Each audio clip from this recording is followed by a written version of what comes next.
জামাল ভুঁইয়ার হাত ধরে এবার বাংলাদেশ নারী ফুটবল দলে যোগ দিচ্ছেন ইউরোপ মাতানো এক তরুণী। কেই আনিকা রানিয়া সিদ্দিকী। কেন তাকে এশিয়ান কাপের আগে দলের সিক্রেট ওয়েপন বলা হচ্ছে?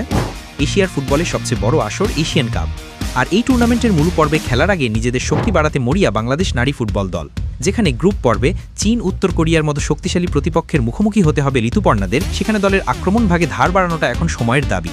আর এই লক্ষ্যেই বাংলাদেশ ফুটবল ফেডারেশন বাফুফে এমন একজনকে দলে টানতে চাইছে যার খেলার অভিজ্ঞতা আছে ইউরোপের মাটিতে। আলোচনার কেন্দ্রবিন্দুতে থাকা এই ফুটবলারের নাম আনিকা রানিয়া সিদ্দিকী। ২০ বছর বয়সে এই অ্যাটাকিং মিডফিল্ডার সুইডেনে বসবাস করেন এবং সুইডেনের ওমেন ডিভিশন 1-এর দল ব্রহ্মাপুস্কার্নার হয়ে খেলেছেন। রাইট এবং লেফট উইং দুই পজিশনেই খেলতে পারেন ৫ ফুট ৪ ইঞ্চি উচ্চতার এই তরুণী। তবে সবচেয়ে মজার বিষয় হলো এই প্রতিভাবান ফুটবলারকে খুঁজে বের করার পেছনের কারিগর হলেন বাংলাদেশ জাতীয় পুরুষ ফুটবল দলের অধিনায়ক জামাল ভুঁইয়া। তিনি আনিকার খোঁজ বাফুফেকে দেন। বাফুফের নারী উইংয়ের চেয়ারম্যান মাহফুজা আক্তার কিরণ বিষয়টি নিশ্চিত করে জানিয়েছেন, জামাল ভুঁইয়ার রেফারেন্সের ভিত্তিতেই আনিকার সাথে যোগাযোগ করা হয় এবং পাসপোর্ট সংক্রান্ত জটিলতা কাটিয়ে তাকে ট্রায়ালের জন্য ডাকা হবে। যদি ট্রায়ালে আনিকা নিজেকে প্রমাণ করতে পারেন, তবে আগামী বছর মার্চে অস্ট্রেলিয়া অনুষ্ঠিতব্য এশিয়ান কাপে বাংলাদেশের জার্সিতে তাকে দেখা যেতে পারে, যা নিঃসন্দেহে দলের শক্তি ও আত্মবিশ্বাস অনেক বাড়িয়ে দেবে। আপনার কি মনে হয়, আনিকা কি হতে পারবেন বাংলাদেশ নারী দলের জন্য একজন গেম চেঞ্জার? কমেন্টে জানান, আর এমন আপডেটের জন্য সাবস্ক্রাইব করুন।